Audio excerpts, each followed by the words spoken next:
afternoon. I just want to say that anybody who has had the privilege to spend time at the Virginia Foundation for the Humanities and the Fellows programs knows what a fabulous haven it is. It's a quiet place where one can think and read and write and undisturbed, but it's also in the midst of the bustling community that Rob just described. It's really a tremendous pleasure to be there, and I thank you very much for allowing me to be part of that very vital community.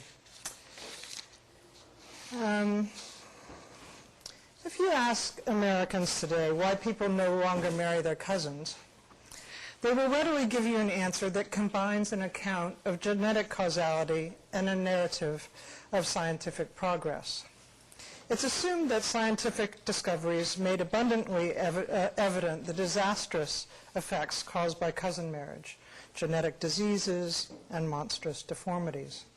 Reasonable people, seeing the evils, what they called the evils in the 19th century of cousin marriage, then led empirical evidence to the formation of public policy, which led to the social stigmatization and, over time, the prohibition of first cousin marriage in 31 states in the U.S.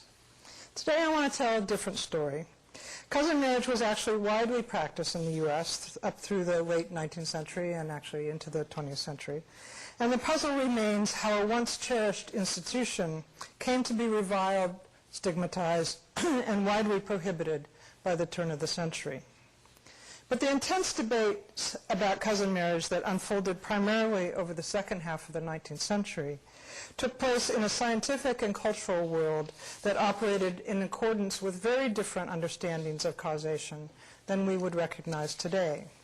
Revisiting these debates offers us an opportunity not only to probe 19th century ideas about heredity, breeding, health, and disease, but also to perceive how these ideas were linked to larger cultural debates about the values of social progress, individualism, equality, and democracy.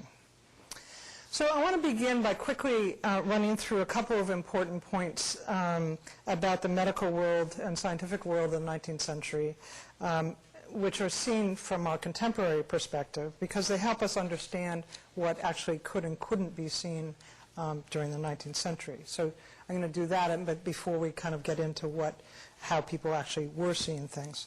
So first, cousin marriage, the cousin marriage debates preceded not only the rediscovery and promotion of Mendelian genetics, Mendelian principles of inheritance after the turn of the century, but also William Bateson's 1905 invention of the very term genetics, as well as the development of the field of population genetics and the determination of the structure of DNA much later in 1953. Second, the 19th century, particularly the first two-thirds of the 19th century, was marked by the rise in the general standard of living, but also, rather paradoxically, by a dramatic rise in morbidity and mortality rates, which clearly begged explanation. A variety of factors enhanced the speed and scope of the transmission as well as the virulence of epidemic and endemic diseases. But from our perspective, what's interesting about the accounts of the increased incidence of disease in the 19th century America is the virtual absence of what we would call hereditary or genetic diseases, which are hardly visible against the background of the great increase in infectious epidemic and endemic diseases. Third, given that the 19th century disease profile is dominated by infectious rather than hereditary disease, it's important to realize that the cousin marriage debates also preceded the consolidation of specific germ theory of disease, which only began to emerge in the 1870s and 80s with the work of Pasteur and others. And over the course of the late 19th and early 20th centuries, specific germ diagnosis and treatment were still rare. It's difficult to remember, for instance, that the separation of water from sewage systems did not begin to be put in place or even conceptualized as relevant until after 1900, and that antibiotics were not in circulation until the 1940s. Thus, in a world in which specific germs and pathogens, genetics, and the impact of environmental factors were unknown, the distinction between infectious, genetic, and environmentally induced diseases was non-existent. As a consequence, a host of infectious and environmentally induced diseases and their consequences, such as blindness, deafness, mental retardation, and various physical disabilities, were often on the list of characteristics thought to be the hereditary effects of consanguineal marriages. Now, threading through all this are three further important developments in the mid-19th century, which I just want to allude to quickly and we'll hear echoes of throughout the paper. The first is the rise of new institutions such as hospitals, asylums, and prisons.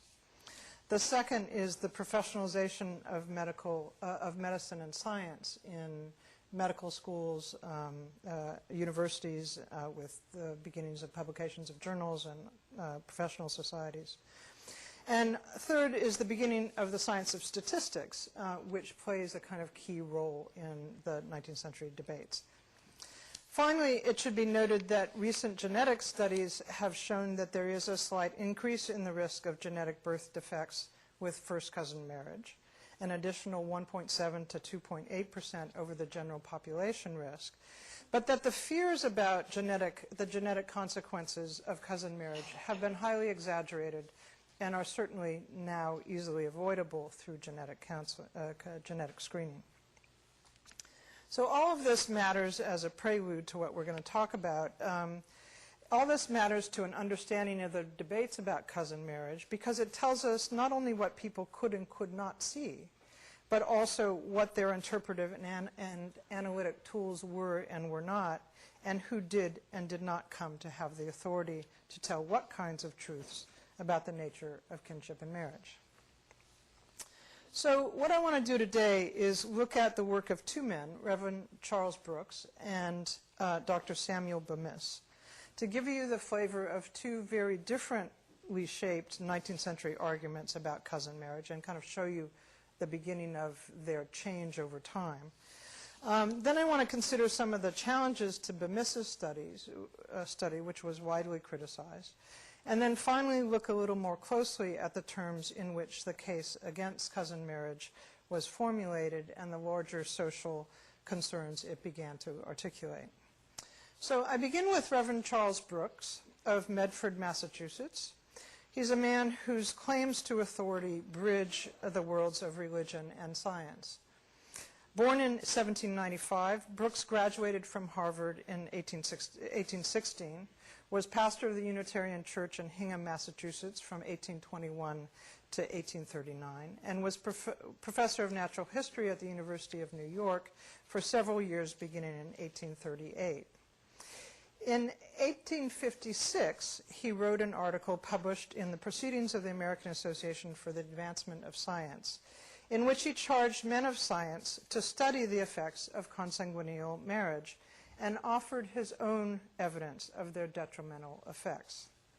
Reverend Brooks specifically locates his appeal in the domain of progressive science, yet one that also reveals the laws of both God and nature. Lacking what he calls a true census, Reverend Brooks offers a few representative facts, the results of inquiries among colleagues, friends, and acquaintances. This is how they sound, and I love them. They're kind of wonderful. Okay, so this is how he writes them. Mr. T.A. married his cousin. They had 5 daughters, some of whom were far from brilliant, and 2 of them were cripples. Mr. E. of M. Mass married his first cousin. They had 5 daughters and 3 sons. 1 daughter is an idiot, 2 are feeble-minded, and 1 son has run away with the town's money. They're just wonderful. Okay. Mr. and Mrs. E. of M. Mass had 2 boys. Everybody called them dreadful odd. Their minds seemed topsy-turvy, and they dressed differently from other folks. A certain family of wealth and respectability, and here he's moving from Massachusetts to Virginia, have intermarried for many generations until there cannot be found 3 or 4 of them with a sound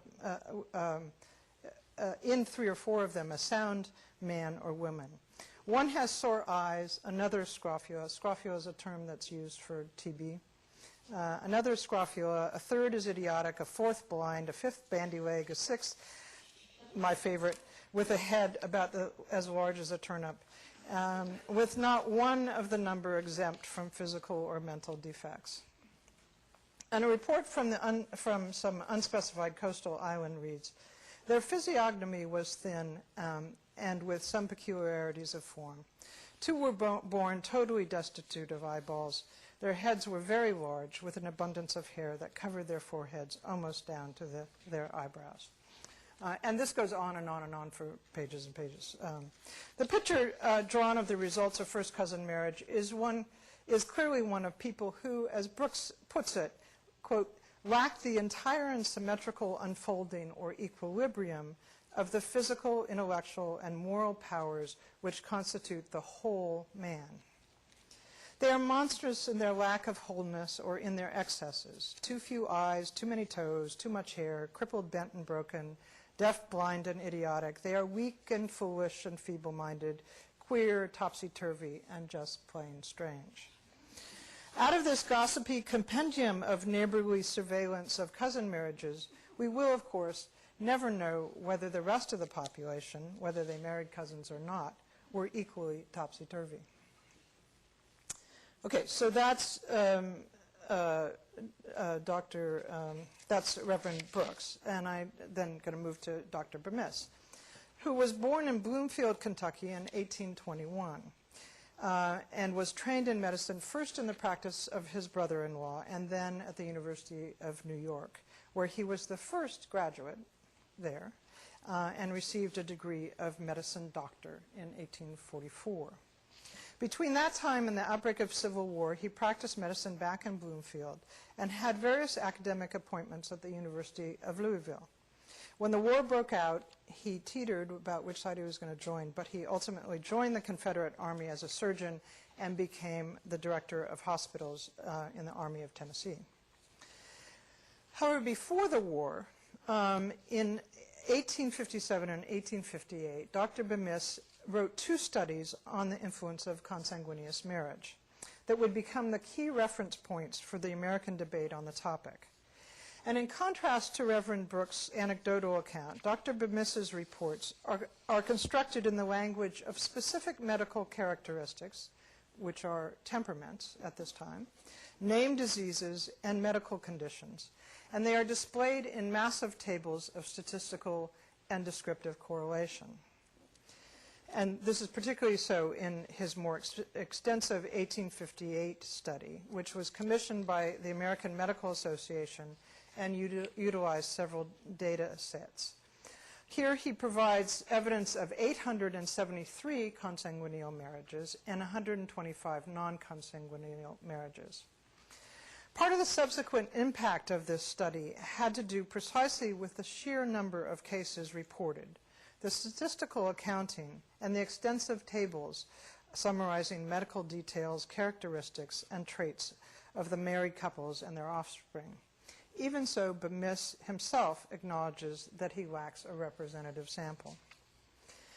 The tables, constructed in accordance with the degree of consanguineous relationship, included the following information, and this is Bemis. First, there's a statement of temperament, health, and other circumstances relating to parents and date of marriage. Then the number, sex, and condition of children, the number dead, and the causes of death.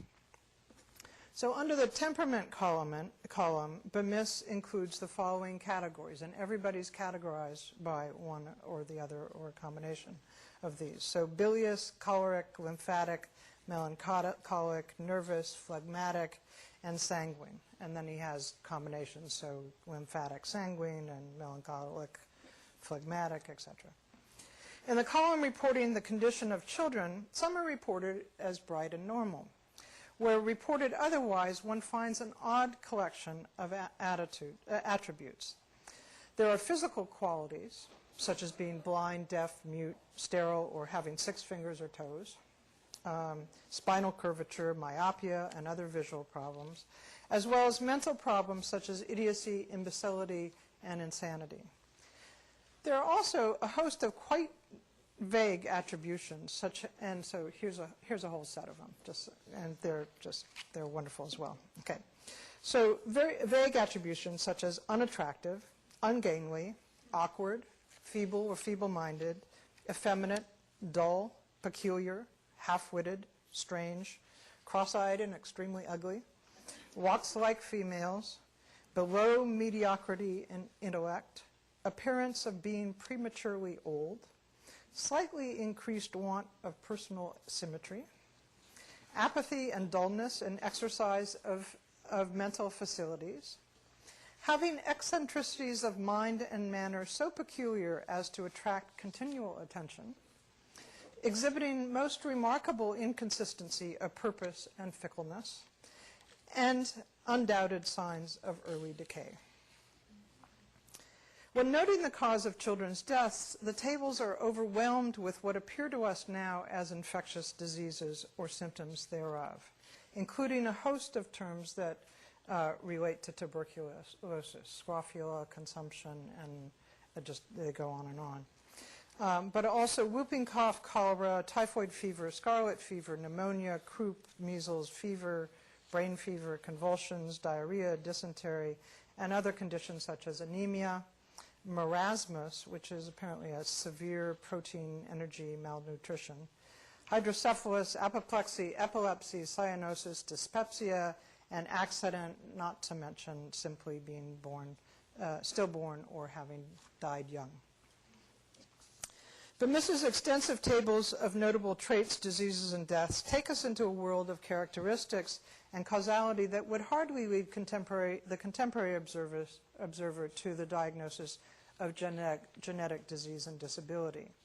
However, the report demonstrates a new kind of medical and scientific authority, evident in the more comprehensive and rigorous collection of facts, and their statistical presentation, and in the specialized language of medical terminology for diseases and conditions. The paper was considered an important milestone in the scientific study of consanguinity, and its effects won the author great praise, and it had a tremendous impact on the debate about kin marriages in the U.S. and abroad. So, in order to delve more deeply into 19th century ideas of disease and heredity, we need to understand something about the reigning theory of temperaments and humors. And I'm going to use Dr. Nathan Allen, a physician in Lowell, Massachusetts, to provide such an account, but I would just stress that there are many accounts of this, and there are different categories that get used, and it's hard to be specific about exactly which categories are going to get used. So this is Dr. Allen, who says, in order to explain and illustrate the theory, we will divide the organs of the body into 4 distinct compartments called temperaments. The first division, including the brain, the spinal column, and nerves of motion and sensation, is called the nervous temperament.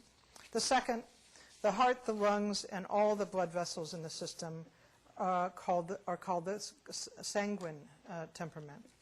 Third, the organs of the abdomen, the stomach, the bowels, liver, and absorbents, whatever the absorbents are, I haven't figured out yet, are called the bilious or lymphatic temperament.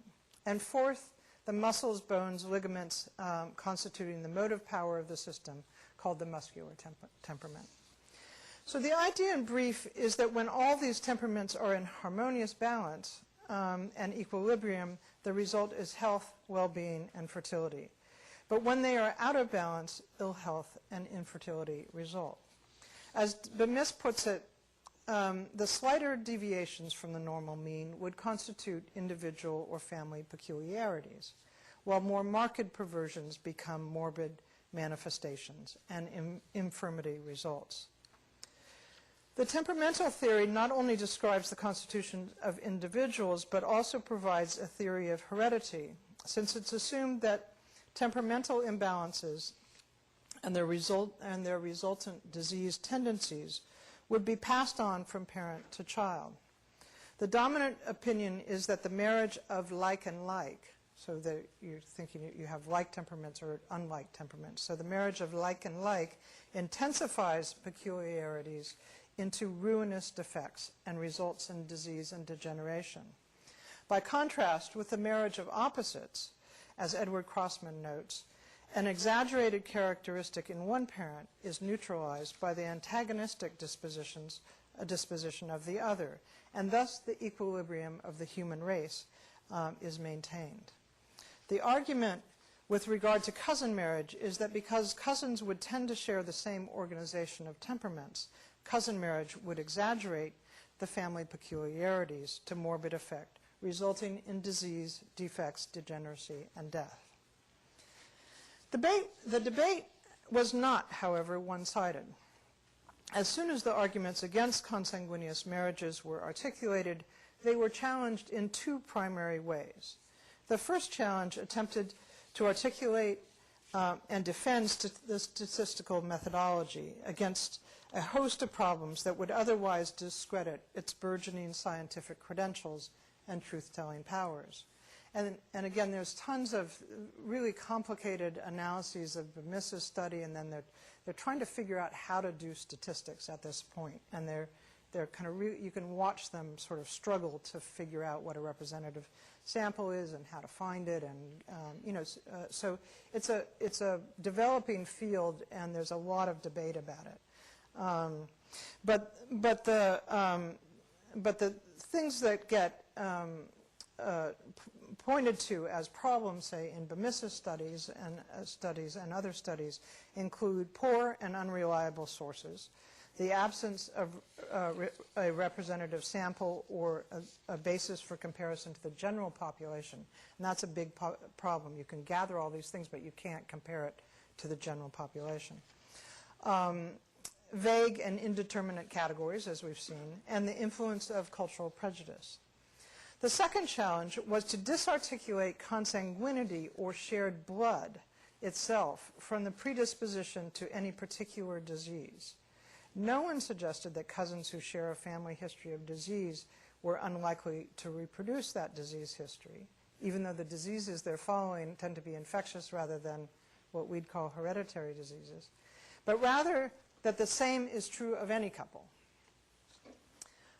There is, they argued, nothing in cousin marriage that is nothing in common blood per se that inevitably causes disease and degeneracy.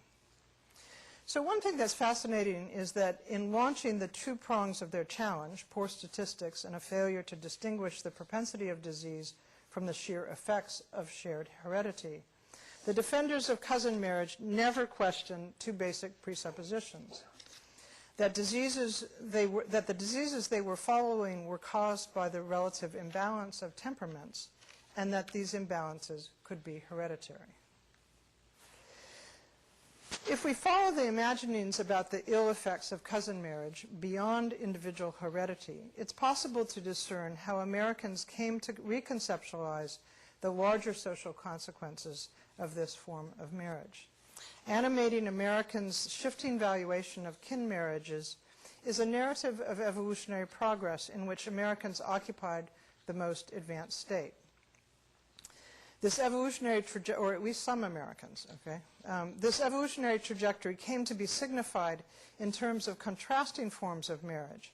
At the lower, barbarous, and backward end were marriages that occurred in isolated places outside the currents of modern life, that turned in and in on themselves, that is, in towards kin rather than out away from them, that were aristocratic and hierarchical in intent, and that privileged wealth and conservation of inheritance over all else. At the upper, civilized and progressive end were marriages that displayed a vitality only possible at the busy crossroads of civilization, that turned outward towards others, and that were egalitarian and republican in intent, and that did not privilege inheritance over health.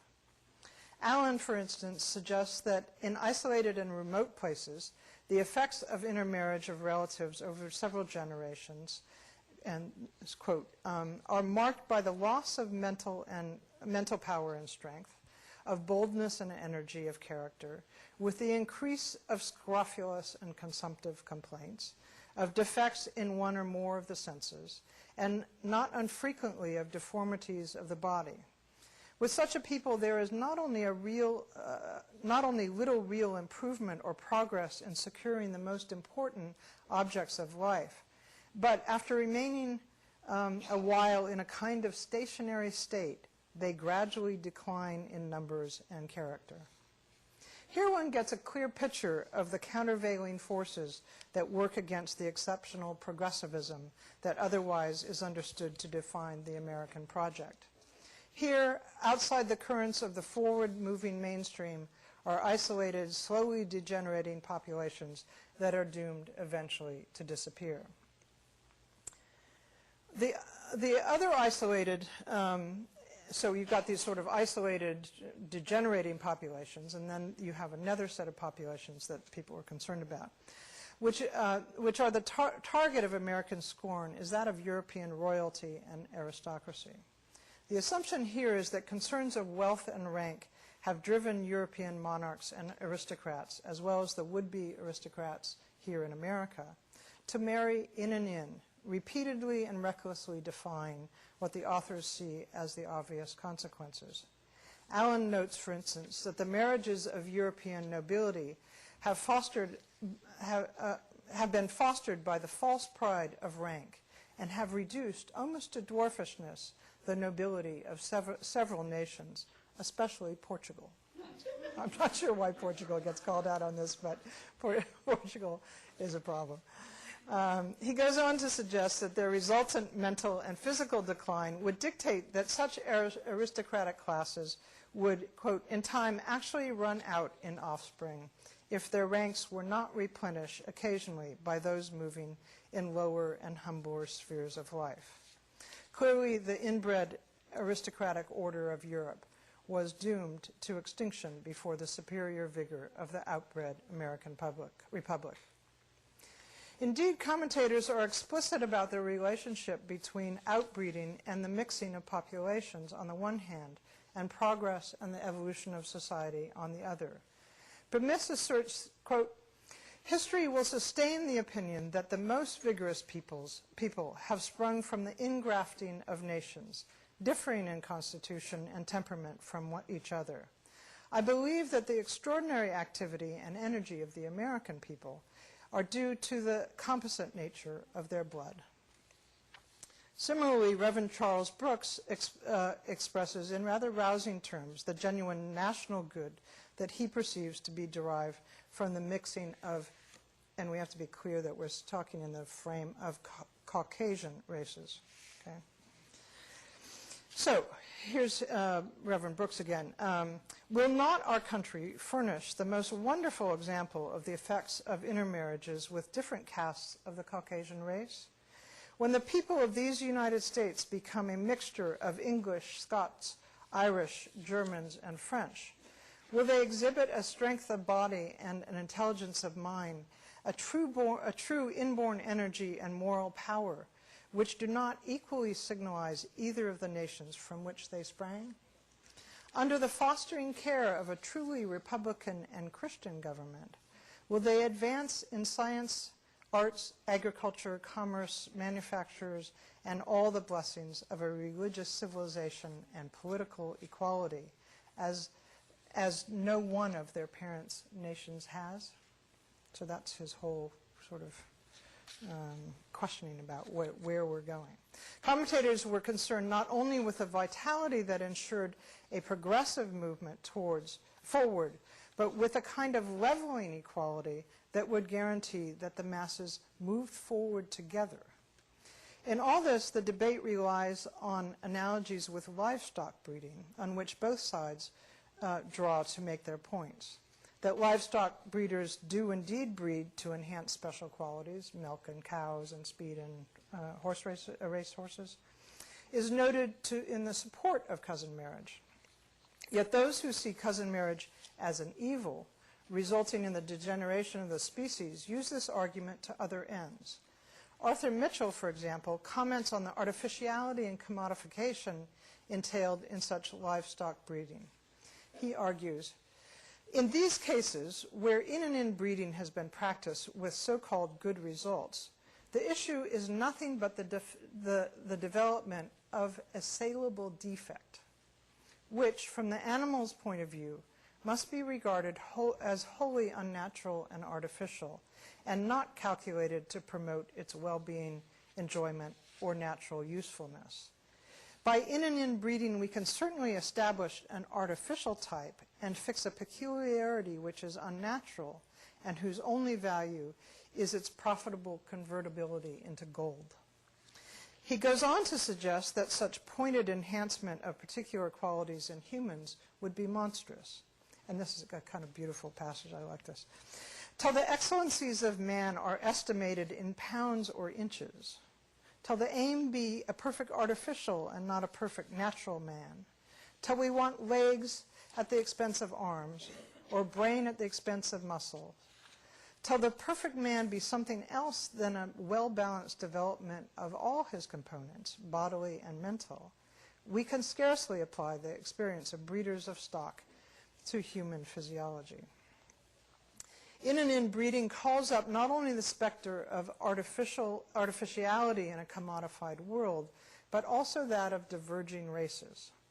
Intentional inbreeding of humans to differentiate a race of supermen, again, we're talking about within the Caucasian race here, appears as anathema to democratic principles. In considering the enhancement of livestock inbreeding, Crossman expresses his concern with extending the practice to humans. Is not the man the best citizen whose mental and bodily powers are most evenly balanced? Would the idea of maintaining through successive generations distinct breeds of statesmen, physicians, clergymen, soldiers, prize fighters, and jockeys be agreeable to our notions of civilization? No. Exclamation mark. What we desire is to maintain the members of the human family as far as possible in equilibrium, to advance in the mass, to progress together, but to check the development of individuals of exaggerated characteristics, either of mind or of body, and to banish from amongst us the seeds of damage and decay. The fearful picture drawn here is of a democratic dystopia where humans are bred to caste positions, where individual choice yields to biological determinism, where the equality of the Republican mass yields to the hierarchical disparities of breeding and wealth, and where the very equilibrium required for health, well-being, and progress is bent away to commercial artificiality. The assumed vitality of outbreeding and its necessary connection to Republican virtues has its limits, however. Those who would insist on the negative consequences of in marriage of cousins and the positive consequences of mixing and out marriage between non-kin find themselves trapped by a positive exceptionalism on one side and what they see as a negative exceptionalism on the other side. While these commentators are, on the whole, men of science, they are simultaneously also men of the Bible, and they are quite aware that the patriarchs of the Bible married cousins and even nearer relatives. Bemis, for instance, observes that Abraham, Isaac, and Jacob all married wives connected to them by blood ties, and yet they were the chosen progenitors of a privileged and highly gifted people. This is all Bemis. And nothing pertaining to their history suggests the idea of immediate degradation of progeny. Wishing not to invoke direct divine intention as an explanation, Bemis suggests that, quote, the apparent inoperativeness of this law of degradation by in and in marrying in the above instances may be explained by the incomparably superior endowments of these primeval denizens of our globe. So if biblical patriarchs and even the rugged pioneers of America, who Bemis also evokes, can be seen as a positive exception to the argument for mixing and outmarriage, in antebellum America there are limits to just how far out one can go and retain the positive force of mixing. After noting that the most vigorous people have sprung from the ingrafting of nations differing in constitution and temperament, Bemis is quick to qualify the positive limits of ingrafting. He argues, for there certainly exist strong reasons to believe that matrimonial alliances between the greatest possible contrast found in our globe, the Negro and the Caucasian races, for instance, are not favorable to the most vigorous propagation of the species. I do not look upon mulattoes as hybrids, but I think they exhibit less of vigor and vital force than are found in crosses where there is less contrast. So the democratizing rhetoric concerning the positive effects of outmarriage clearly hits a wall with the cultural and political economy of slavery and the black-white race relations in America. Okay, I'm going to bring this to a conclusion here. Caught in the crossfire of racial and religious categories, the debate remains largely focused on class dimensions of a free Caucasian Christian democracy. Here, the argument against cousin, or in marriage, raises two specters that threaten progressive, egalitarian, democratic, and Republican values. On the one hand, there are those would-be American aristocratic dynasties, such as the Southern Planters or the Boston Brahmins, that fly too close to the sun of European royalty.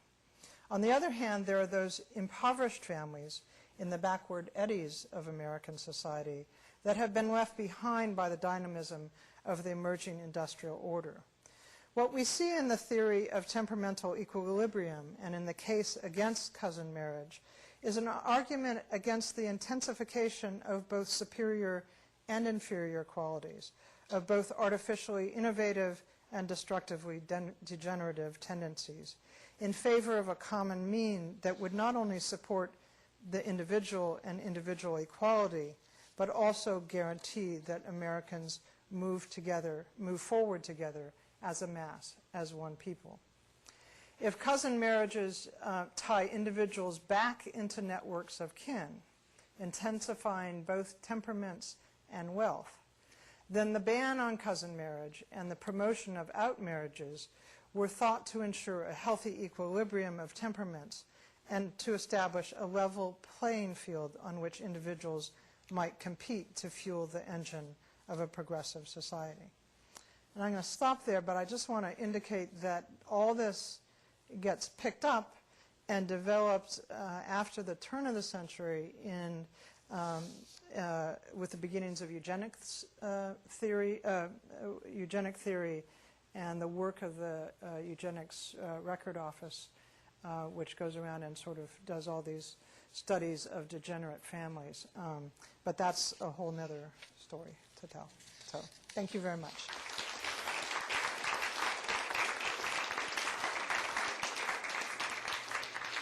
Thank you, Susan. I assume you'll take some questions? Yeah, sure. Who's first? Right back here. Okay.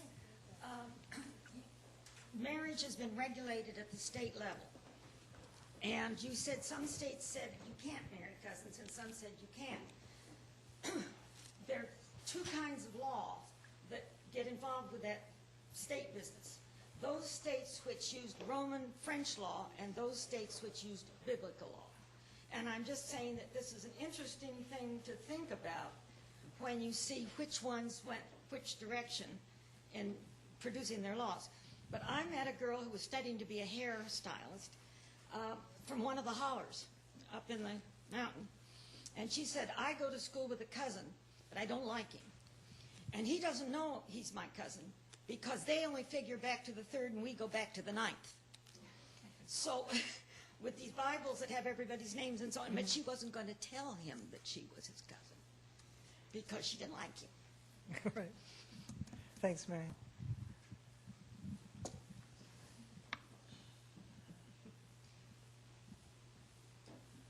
I have a question. I'm used to talking about a microphone. The microphone is for the recording. Oh, I'm sorry. So I missed the pivot, I think, from what was the impetus for them to even come up, look for this, the Bemis? Bemis. And right there in the 1850s. What was the impetus to look into cousin marriage and its, delirious effects or whatever? Right. Well, again, I think there's probably a lot of different things that are going on. One of the things I tried to point to is the rise in diseases and the concentration of people with various diseases and deformities in asylums. So you're getting people, and they're starting to take, figure out do hereditary charts and stuff there. I think there's a whole shift in America towards a kind of individualizing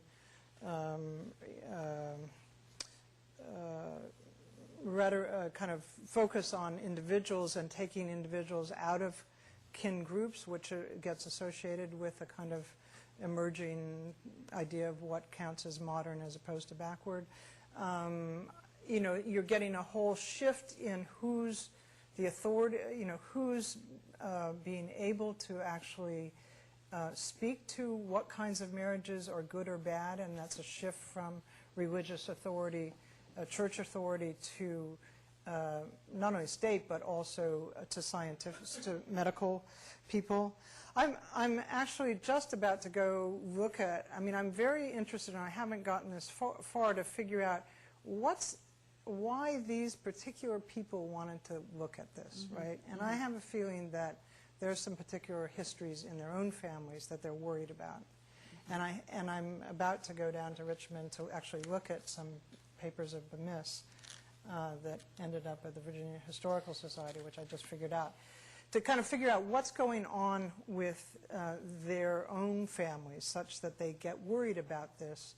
So I think there are larger cultural trends that are moving. There's a kind of medical scientific situation that's shifting there, and there's then particular people getting concerned about this for one reason or another. And then I think and they're linking it to these larger cultural values, which of equality and individualism. I just wasn't sure if Bemis was starting from diseases and then tracking them to an implicit cousin marriage, or was he starting with what he saw as a problematique of cousin marriage, and then generating out these That's a good question, because I think some people are seeing, they're seeing it around themselves, like even Brooks, who's just seeing, and all of a sudden being sort of inclined to collect all these cases of that there's something between cousin marriage and these strange peculiarities that are going on. Okay. And I think a number of commentators are looking, are in specific. There's another person, Samuel Howell, who's in an asylum for the blind. So there are people in these asylums who are trying to figure out how did all, you can imagine in the 19th century, all these people who were blind or deaf or had one thing or another were dispersed in communities. And then you start to consolidate them in one place, and all of a sudden you've got something you've got to explain, and is puzzling. Like, how do all these people end up deaf or blind or imbeciles or feeble-minded or whatever? Yeah. When laws were passed to ban cousin marriage, did the lawmakers rely on specific scientific studies such as Bemis's, or what facts were they relying on? That's a good question, and I actually don't know. Haven't actually studied that specifically to see kind of in legislative text what are they looking on. But I think Bemis is a very important, in this country, Bemis is a very important figure, and the kind of scientific cast of his account is, I think, seen as particularly persuasive by many people, even though simultaneously he was being critiqued.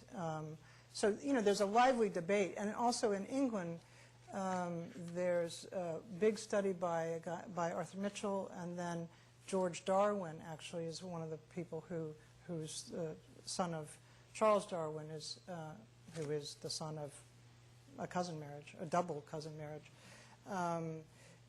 does a major refuting of the statistical arguments of Bemis and Mitchell. So all these things are out there and in the public and being debated, and I would assume that legislators are paying attention to it, but I haven't actually looked specifically at what they are, what, say, any of the states where that do ban it, what their arguments are. But it's a good thing to look at. Can you tell what some of the other theories were as to what caused families to have such a propensity of strange or odd or deformed children than those that were reported? Were there other theories at the time? Well, the ones that I've been running into most here is the theories of temperaments. And, you're beginning to get some people figuring out that, water and sewage ought to be separated and things like that towards the end of the century, and you're beginning to get ideas about germs, but really consolidating that into any kind of real therapeutic or diagnostic program doesn't really happen until after the turn of the century. So it seems to be mostly about temperaments. What would those theories be now, looking back? I'm sorry, I don't... What would be attributed to now? Well, I think a lot of what, if you think of all those diseases, and I spent a lot of time just figuring out the vocabulary of all these. There's TB, there's all these fevers, scarlet fever, yellow fever, all these epidemic things, many of which have consequences in terms of bodily deformities, blindness, deafness, fevers that cause mental retardation or whatever. So I think there's a lot of, and many of those diseases don't even exist anymore. So we're out of a world where we're concerned about those huge epidemic diseases that had all sorts of consequences, not only on individual people, but on women who are giving birth to children who then might have defects. And it's not that there probably weren't some hereditary things going on in there, but the mass of what was hitting the population were these infectious diseases that were, really took off in the 19th century. Jerry? Just curious, were there any distinctions made between types of cousins, whether Yeah. children of siblings of the same sex, opposite sex? Can you develop that? Interestingly, not, what anthropologists think of as parallel cross cousins, they're not paying attention to that at all. But they are paying attention to degree. So Bemis's whole compendium of charts starts with actually brother-sister incest, so first degrees, and goes out by degrees into first cousin, second cousin, uncle, niece, various different degrees of consanguinity. So it's all degrees from an ego. So it's not an alliance model. It's not paying attention to different sides of cousin, patrilateral or matrilateral cousins. It's not fussed with all the things that anthropologists fuss about with cousin marriage. It's all degrees.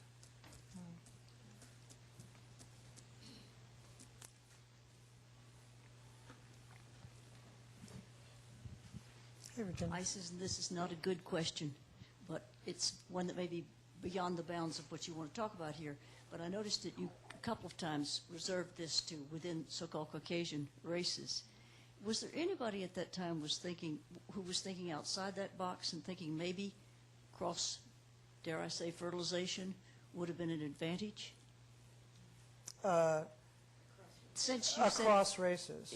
Yeah, that's what I mean. Well, the only one that I've really, so I haven't come in to anybody, haven't read anybody who's referenced other races besides African Americans. So clearly in America it bumps up into that kind of tabooed line.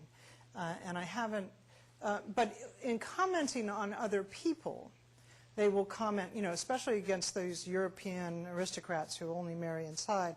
They say, well, there are these other, like, I can't remember, Turkish royalty who marry from, they take women from other cultures or whatever. So I think there is an imagination that in the human history out marriage is a good thing. And there's a whole thing about that migrations, periodic migrations happen just to mix the population up and things like that. And so, but then when you get into American society, there's certain limits there that can't be crossed.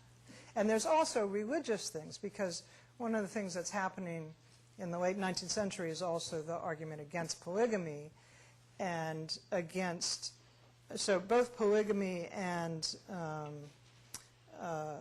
cousin marriage often get associated with Islamic cultures, which are seen as non-Christian. So there's a lot of kind of line drawing religiously around America, and what kinds of marriages are, or who practices these backward, what is becoming a kind of backward marriage, and it gets associated with non-Christian religions.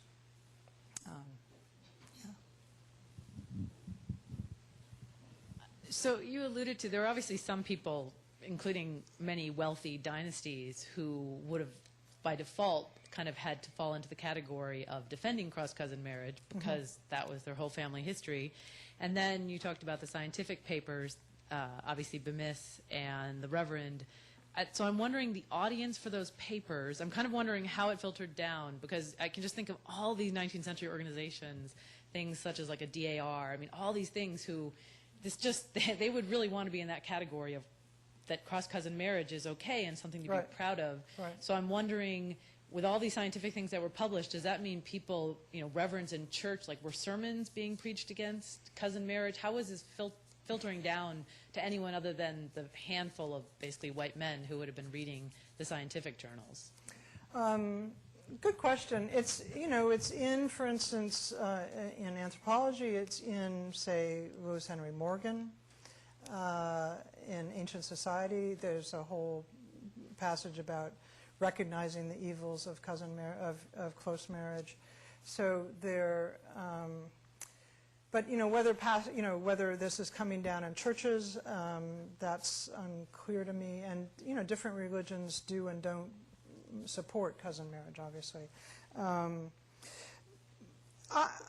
of the things I'd like to understand, because if the theories of temperaments starts to be made, if the argument against cousin marriage gets made in terms of the theory of temperaments, the theory of temperaments was there before, so when it was okay to marry. So what I haven't ever found yet, and if anybody knows how to find it, I'd be delighted, how the theory that would support cousin marriage according to temperaments would be actually articulated. I mean, basically it says that, it argues the positive benefits of intensifying certain kinds of qualities, right?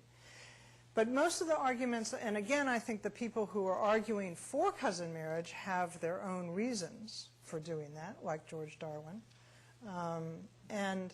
But they're often using the statistical argument, as far as I can see, and also the argument that there's nothing in blood itself or consanguinity itself that creates degeneracy, that it can do all sorts of things, and that the same is true for any marriage. Well, I guess I just wanted to ask a little bit more about whether there are cultural spaces in which you can track these ideas. I mean, I'm thinking too about disciplinary questions, right? I mean, here you have a history of scientific discourses, but how does that work in culture at large? I'm just wondering. I mean, in popular music, is there a kind of commentary on? I'm glad you asked that, because I actually spent, I mean, obviously anybody who's read English literature knows about Jane Austen and cousin marriages and Jane Austen, right? But in America, I've just lost her name, help me. Louisa May Alcott's Eight Cousins and then Rose in Bloom is, all ends up. And, what's interesting about that is Rose is being raised as this very progressive woman who's supposed to be educated so, and it's a kind of very feminist kind of track. But she ends up marrying her cousin. And without any, there's a little bit, I think her father or the uncle, I forget which, sort of says, well, we know it's sort of maybe not supposed to be great, but, we really would like this to happen. So you can hear that it's on the kind of, they hear that there's a question about it, but it's still a very positive representation of it. I would also point to Peter Rabbit and where there's a cousin marriage in Peter Rabbit, and I mean, so I think there is a whole literature, and I've just this last year I got focused into the scientific and medical world, but there is a whole literature where cousins are talked about, and so that's still something I need to look into, but I know it's there. One more question, and then I'll wrap up. Yes, go ahead. Thanks, Susan. This was really rich and interesting. And I wanted to follow up on that, again, on this question of between the parentheses, where the racial acknowledgement happens. And in two ways. One, I'm curious about the degree to which the figures you're interested in are following or conscious of the development of racial science or scientism. But the other piece of it goes back to what you were describing as a taboo in the United States, which is crossing the black-white line. But of course, it wasn't marriage across the line was taboo, but not only sex but also breeding across that line was practiced widely. And when you were describing the sort of dystopic vision of what would happen to Republican values if there were conscious breeding programs, it sounded to me like slavery. And so I'm curious about the degree to which your figures, in either between the parentheses or explicitly, are acknowledging both questions of race theory but also slave practices. There's, I haven't yet, at least in the medical scientific literature yet, found any cross, and it's interesting because I very much sort of seen it as something that's being talked about the white population. But I think you're completely right that there is a specter of cross-race relations here that, and I'm very interested in Bemis particularly because I think in his family in Kentucky, they are slave owners. And he fights on the side of the Confederate Army. And so I'm very interested in kind of what that larger, picture of his family looked like and what was, again, motivating his particular concern with this. And if you think about the concerns with, if you have black and white families that are linked through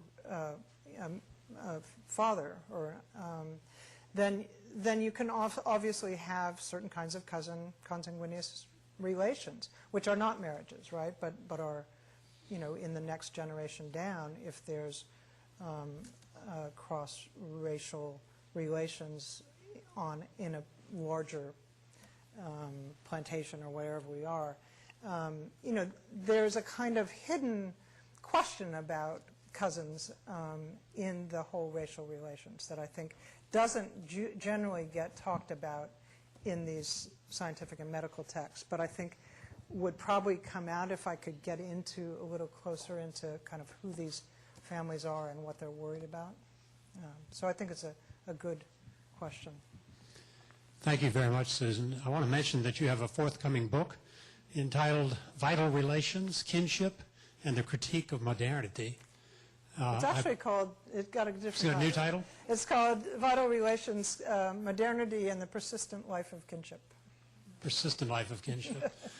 Carried forward in the genetics movement and all kinds of things. Yeah. And the cultural relativism and rationality, political rationality, rationalism, not rationality, for the way that we operate now today even. But thank you for being here with us, and thank you all for joining us here. I hope you'll come back.